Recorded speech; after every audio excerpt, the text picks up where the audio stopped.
Bonjour ou bonsoir. Nous nous retrouvons aujourd'hui dans une autre histoire de notre cher duo Hercule Poirot et le capitaine Hastings. Alors sans plus tarder, on va commencer. L'histoire s'intitule L'aventure du tombeau égyptien. Parmi les nombreuses aventures auxquelles j'ai pris part avec Poirot, la plus sensationnelle et certainement la plus dramatique de toutes fut celle qui nous entraîna à enquêter sur une insolite succession de morts survenue à la suite de la découverte et de l'ouverture du tombeau du roi Ménère-Ra. Peu après la découverte de l'hypogée de Toutankhamon par Lord Glenarvan, Sir John Willard et M. Blainer de New York, poursuivant leurs fouilles non loin du Caire, à proximité des pyramides de Gizeh, arrivèrent par hasard à une série de chambres mortuaires. Cette nouvelle affaire intéressa les experts au plus haut point. Cette sépulture était celle de Ménère-Ra, l'un des rois obscurs de la 8e dynastie, période de la décadence du vieux royaume, dont on ne savait presque rien. La découverte fut longuement commentée par les journaux. Un événement qui suivit, peu après, frappa profondément l'esprit du public. Sir John Willard mourut brusquement d'un arrêt du cœur. Les journaux à sensation saisirent immédiatement l'occasion pour rappeler les vieilles superstitions touchant la malédiction attachée à certains trésors égyptiens. L'écho, déjà usé, de la momie maléfique du British Museum fut ressorti avec des détails nouveaux et piquants. Bien que le musée continuât à le démentir, il connut sa vogue habituelle. 2 semaines plus tard, M. Blainer succomba à un empoisonnement aigu du sang. Et quelques jours plus tard, à New York, un de ses neveux se tira une balle dans la tête. La malédiction de Ménère-Ra était la conversation du jour, et le pouvoir magique de l'Égypte morte fut élevé jusqu'aux limites d'un culte. C'est à ce moment que Poirot reçut un court billet de Lady Willard, veuve de l'archéologue récemment décédé, le priant de lui rendre visite chez elle à Kensington Square. J'accompagnai mon ami. Lady Willard portait le grand deuil. Son visage aux traits tirés témoignait avec éloquence de sa récente douleur. « C'est très aimable à vous d'être venu si promptement, monsieur Poirot. Je suis à votre service, Lady Willard. Vous désiriez me consulter?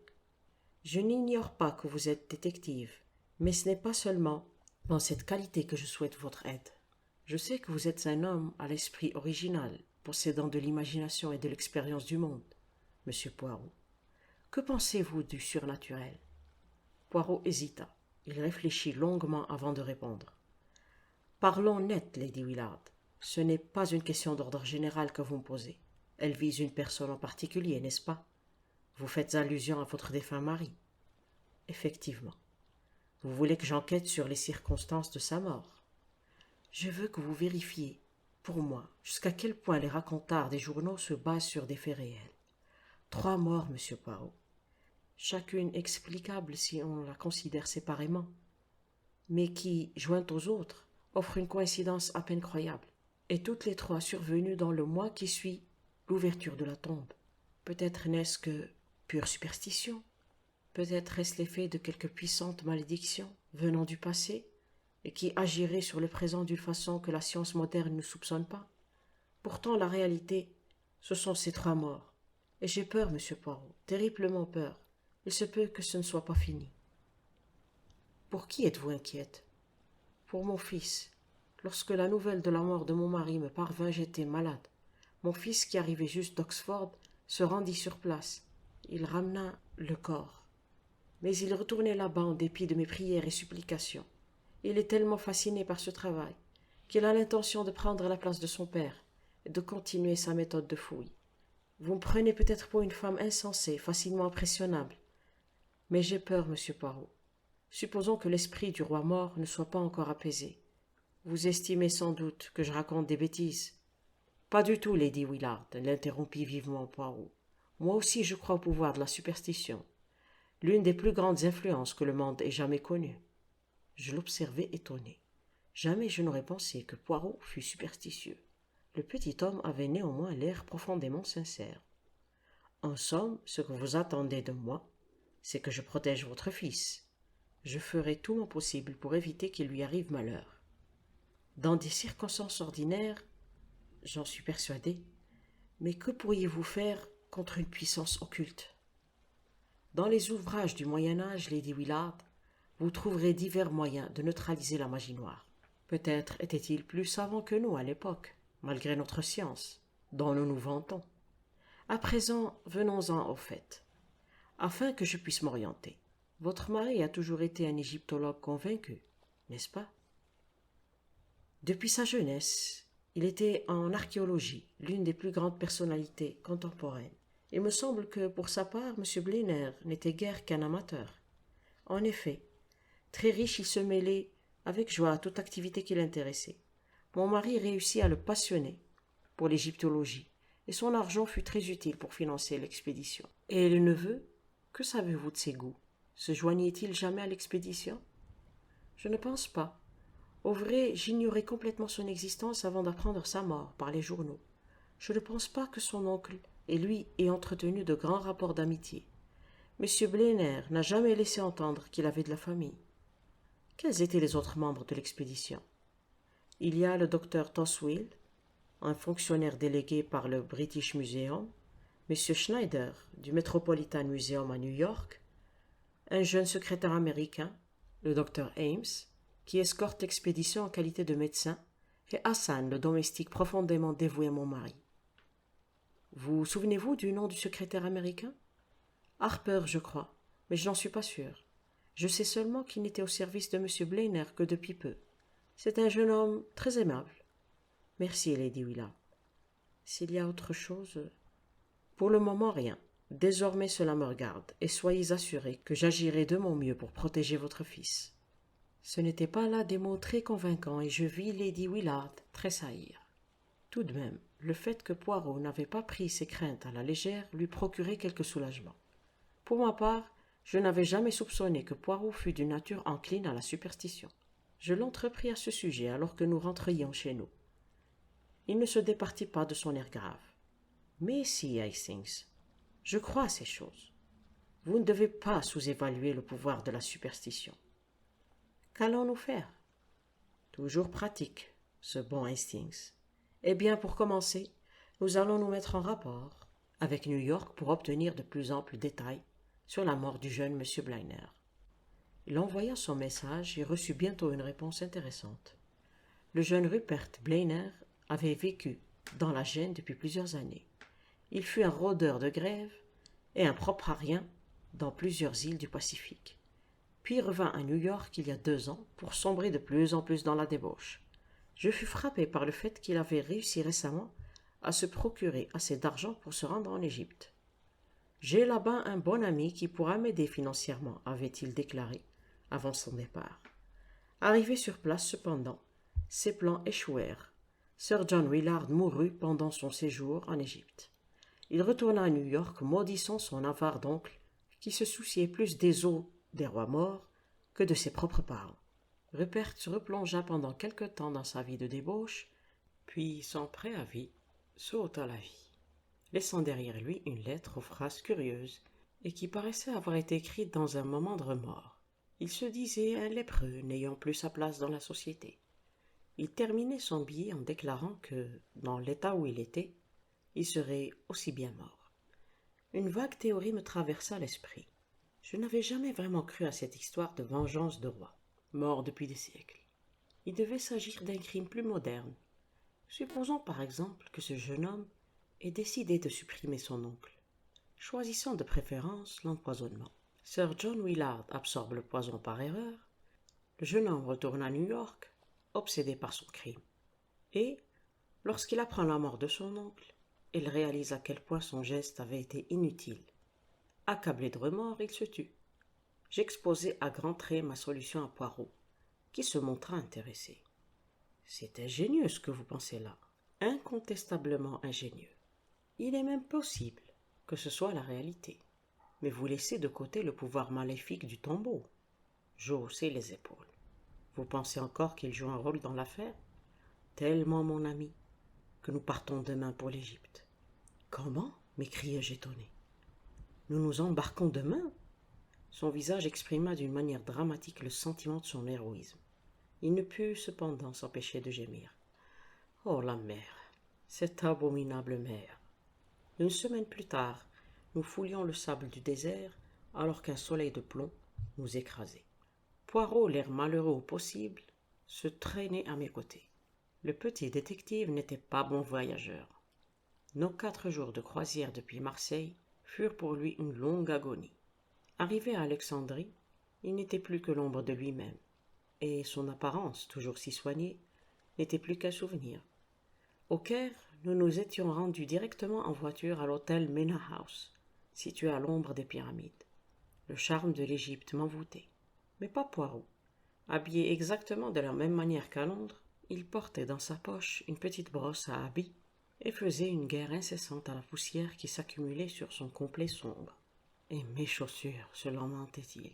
Regardez-les, Hastings. Mes chaussures vernies habituellement si élégantes. Vous voyez, le sable est entré dedans, ce qui est douloureux, et les recouvre, ce qui offense la vue. Quant à la chaleur, elle rend mes moustaches molles, mais molles. Regardez plutôt le sphinx, répliquai-je. Moi-même je suis capable de ressentir le mystère et le charme qui s'en dégagent. Poirot le contempla, amer. Il n'a pas l'air heureux.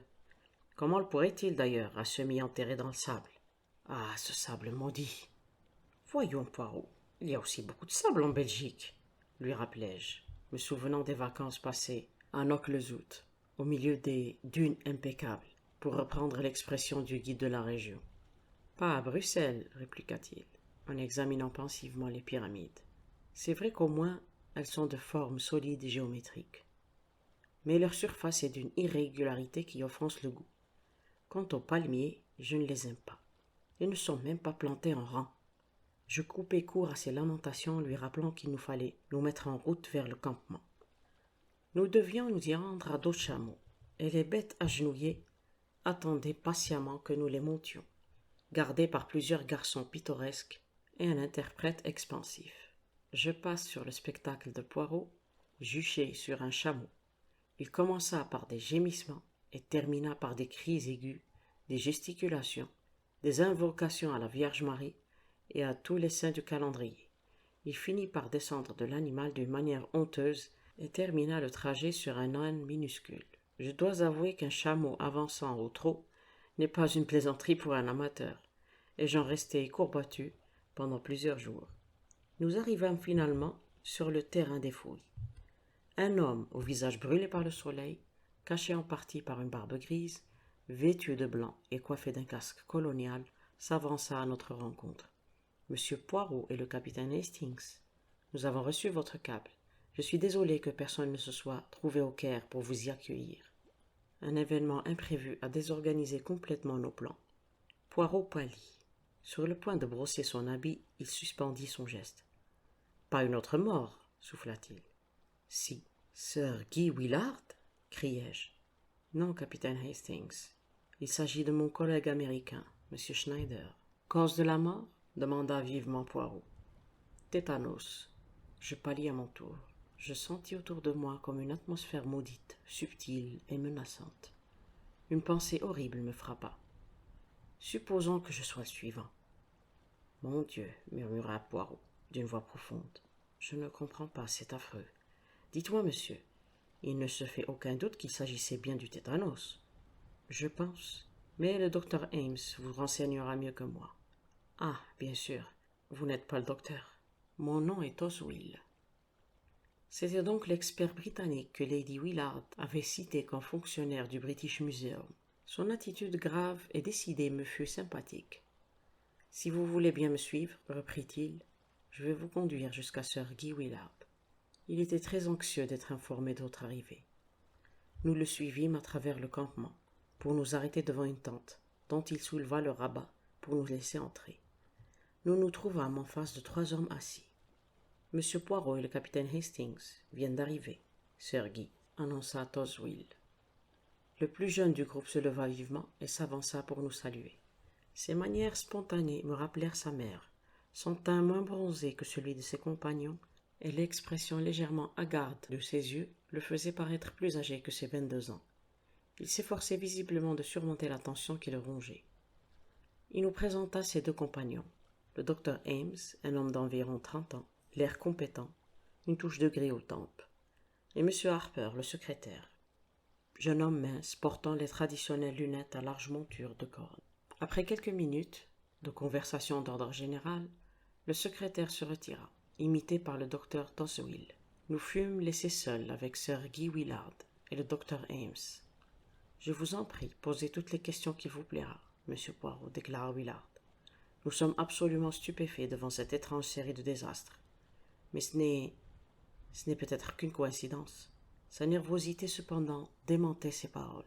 Je notai que Poirot l'observait attentivement. « Vous prenez vraiment ce travail à cœur, Sir Guy. »« Je vous crois, peu importe ce qui arrive ou ce qu'il en résulte.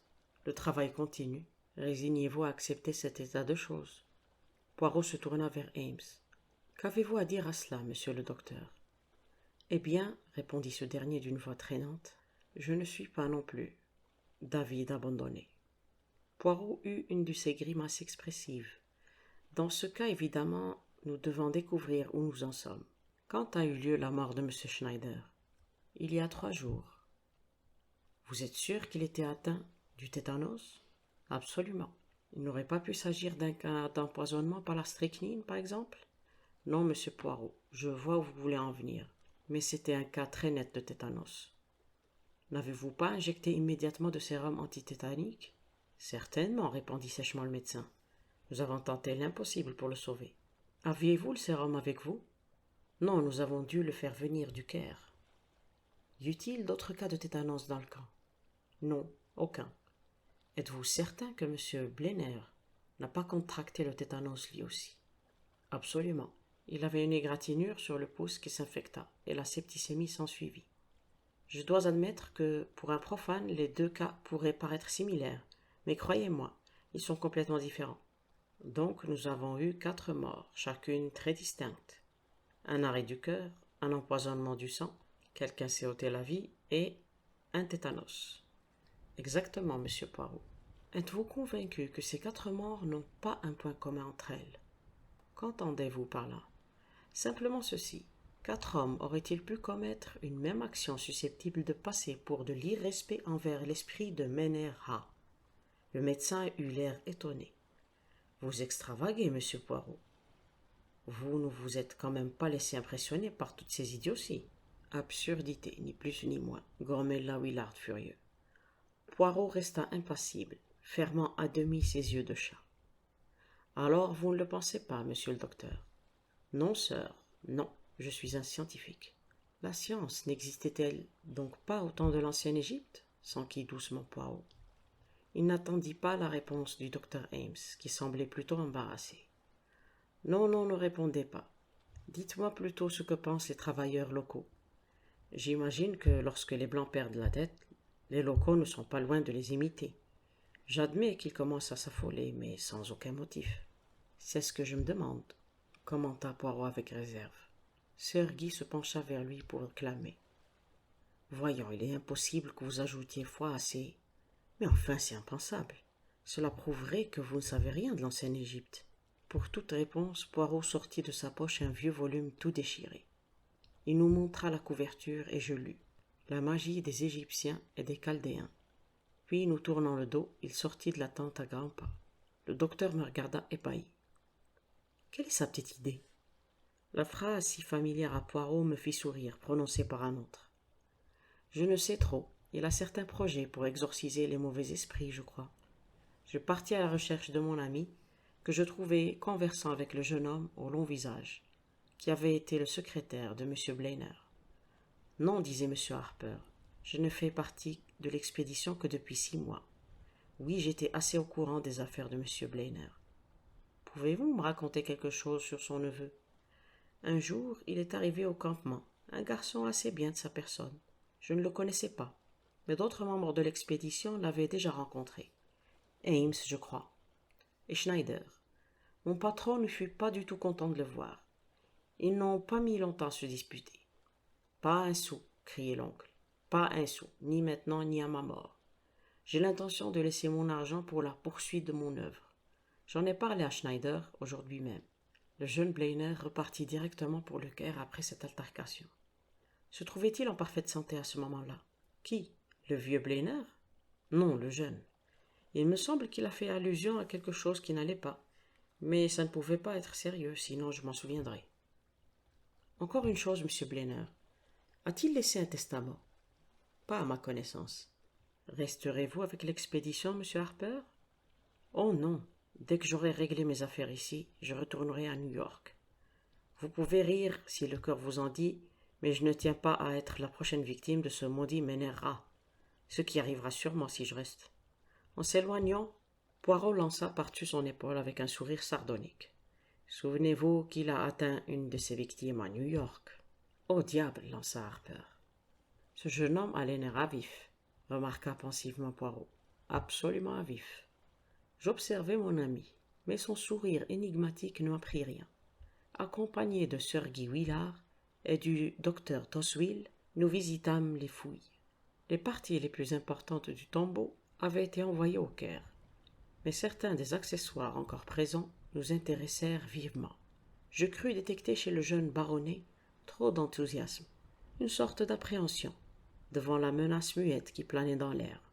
Alors que nous pénétrions dans la tente qui nous avait été assignée, pour nous changer avant le repas du soir, une longue silhouette vêtue de blanc se rangea de côté pour nous laisser passer, avec un geste gracieux et un mot d'accueil murmuré en arabe. Poirot s'arrêta.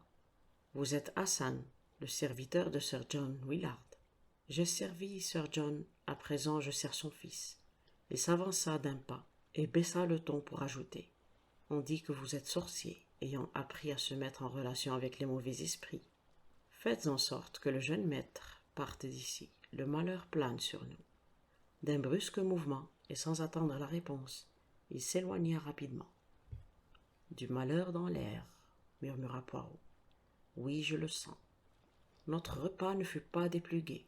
La parole avait été laissée au docteur Toswell, qui disserta longuement sur les antiquités égyptiennes. Comme nous allions nous retirer, Sir Guy saisit le bras de Poirot et pointa du doigt vers une vague silhouette qui rôdait autour des tentes. Elle n'avait rien d'humain. Je reconnus distinctement la forme à tête de chacal, pareille à la gravure qui ornait les murs de la tombe. Mon sang se glaça. « Mon Dieu !» souffla Poirot, se signant vivement. « Anubis, le dieu des âmes, qui quitte ce monde. »« Quelqu'un est en train de nous mystifier, » cria le docteur Toswell, en se levant indigné. « Il s'est rendu dans notre tente, Harper, » marmonna Willard, affreusement pâle. « Non, corrigea Poirot, dans celle du docteur Ames. » Le médecin le fixa incrédule, puis répétant les mots de Toswell, il s'écria. « Quelqu'un est en train de nous mystifier. Venez, nous allons attraper le farceur. » Sans hésiter, il se précipita à la recherche de l'apparition. Je l'imitai. Mais nous eûmes beau inspecter la tente et les environs, nous ne pûmes trouver trace d'aucune âme vivante. Retournant vers nos compagnons en proie à une forte émotion, nous trouvâmes Poirot prenant des mesures énergiques pour assumer sa sécurité personnelle. Il traçait fébrilement, dans le sable autour de notre tente, des diagrammes et des inscriptions variées. Je reconnus l'étoile pentacle répétée plusieurs fois. Suivant son habitude, Poirot faisait en même temps une dissertation ininterrompue sur la sorcellerie et la magie en général. La magie blanche qui s'oppose à la magie noire, avec une allusion au cas et au livre des morts. Cela eut pour effet de lui attirer le profond mépris du docteur Toswell, qui me poussa pour exploser. « Baliverne, pure baliverne. Cet homme est un imposteur. Il n'a aucune notion de la différence entre superstition du Moyen-Âge et les croyances de l'ancienne Égypte. Je n'ai jamais entendu pareil mélange d'ignorance et de crédulité. » Je calmai l'expert furieux et je rejoignis Poirot sous notre tente. Le petit détective était radieux. « À présent, nous pourrons dormir tranquille, déclara-t-il. Et je dormirai volontiers. Ma tête me fait horriblement mal. Ah, que j'aimerais avoir une bonne tisane. » Semblant répondre à sa prière, le battant de toile se souleva et Hassan apparut portant une tasse fumante, qu'il offrit à Poirot. C'était un mélange de thé et de camomille que Poirot aimait tout particulièrement. Ayant remercié Hassan et pour ma part refusé une tasse de ce breuvage, nous fûmes laissés seuls. Je restai un moment debout près de l'ouverture de la tente à contempler le désert. Un site splendide, remarquai-je, et un travail passionnant. Cette vie dans le désert, ce coup de sonde au cœur d'une civilisation disparue. Voyons, Poirot, il est impossible que vous n'en ressentiez pas l'attrait. Je n'obtins pas de réponse. et me retournai légèrement irrité. Mon exaspération se changea vite en angoisse. Poirot se tenait renversé en arrière sur sa couche, le visage horriblement convulsé. Près de lui, je remarquai la tasse vide. Je bondis précipitamment au dehors à la recherche du docteur Ames. « Docteur Ames !» criai-je en arrivant devant sa tante. « Venez immédiatement !»« Que se passe-t-il » questionna le médecin apparaissant en pyjama. « Mon ami, il est malade, mourant. Le thé à la camomille, ne laissez pas Hassan quitter le camp. » En un éclair, le docteur arriva à notre tente, où Poirot se trouvait toujours dans la position où je l'avais laissé. « Extraordinaire » s'exclama le médecin. « Il semble avoir eu une attaque d'apoplexie, ou alors... Qu'avez-vous dit au sujet du breuvage ?» Il prit la tasse de thé vide. « Seulement je n'ai pas bu » prononça dans notre dos une voix calme. Nous nous retournâmes stupéfaits. Poirot s'était redressé sur le lit et souriait. « Non, enchaîna-t-il doucement, je ne l'ai pas bu. » Alors que mon bon ami Hastings admirait lyriquement la nuit, j'ai choisi l'occasion pour vider la tasse. Non dans mon gosier, mais dans une petite bouteille. Cette petite bouteille ira au chimiste expert. Non, coupa-t-il à l'adresse du médecin qui esquissait un geste. En homme intelligent, vous comprendrez que la violence ne servirait à rien. Pendant l'absence d'Hastings, qui allait vous quérir, j'ai eu le temps de placer la bouteille en lieu sûr. Ah, vite Hastings, tenez-le. J'interprétais mal l'avertissement de Poirot.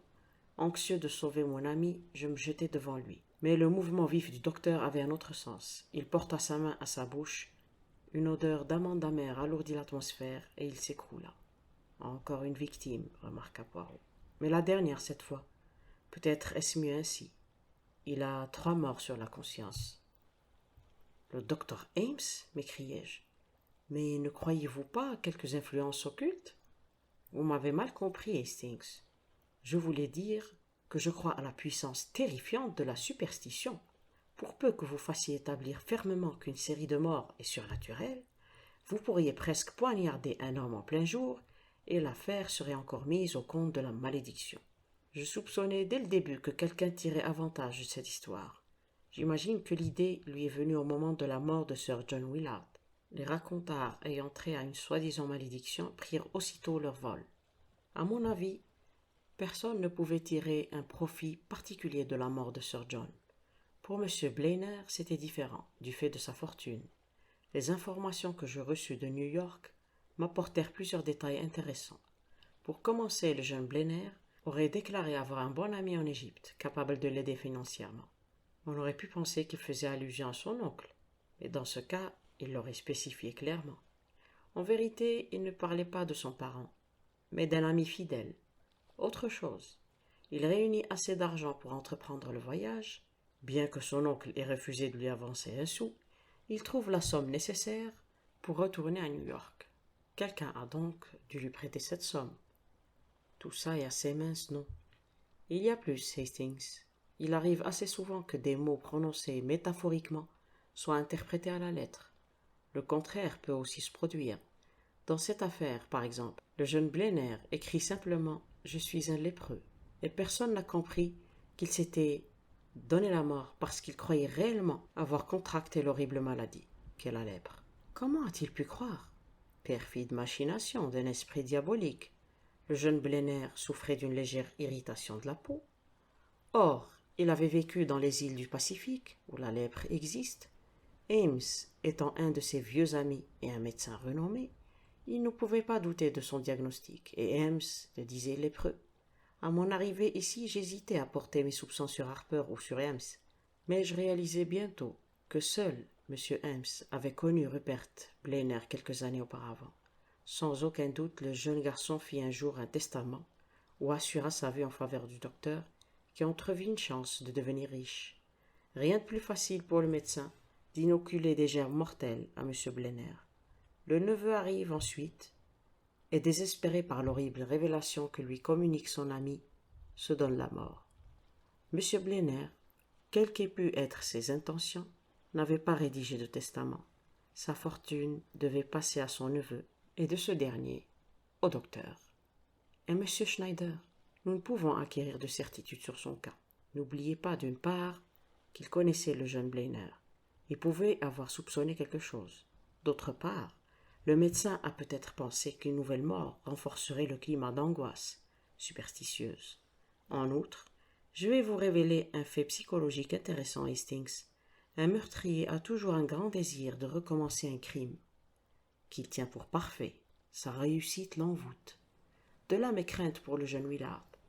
La forme d'Anubis que vous avez vue ce soir était Hassan, déguisé par mes ordres. Je voulais voir si je réussirais à effrayer le docteur. Mais il aurait fallu plus que le surnaturel pour l'impressionner. J'ai remarqué qu'il n'était pas complètement dupe de ma crédulité. Quant au domaine de l'occulte, ma petite comédie jouée pour lui ne l'a pas trompé. Je me doutais qu'il essaierait de faire de moi la prochaine victime. Mais en dépit de la mer maudite, la chaleur abominable et les inconvénients du sable, mes petites cellules grises fonctionnent encore. Poirot prouva avoir vu juste dans ses déductions. Quelques années plus tôt, le jeune Blainer, à la suite d'une ivresse joyeuse, avait fait un testament facétieux, laissant mon étui à cigarette, que vous admirez tant, et tout ce que je posséderai à ma mort, principalement mes dettes, à mon bon ami Robert Ames, qui me sauva un jour la vie alors que je manquais de me noyer. L'affaire fut étouffée le plus possible, et aujourd'hui encore on parle de la singulière série de morts se rattachant au tombeau de Menera, comme d'une triomphante preuve de la vengeance d'un roi disparu, contre les profanateurs de son tombeau. Une croyance qui, comme me le fit remarquer Poirot, est contraire à toute la philosophie égyptienne. Fin. Merci d'avoir écouté. Je voulais profiter de l'occasion pour vous dire que j'ai écrit un thriller sous forme d'intrigue policière, si j'ose dire, puisqu'il n'y avait pas de police à cette époque-là, et dont l'histoire se passe en Égypte ancienne, période du Moyen Empire plus exactement.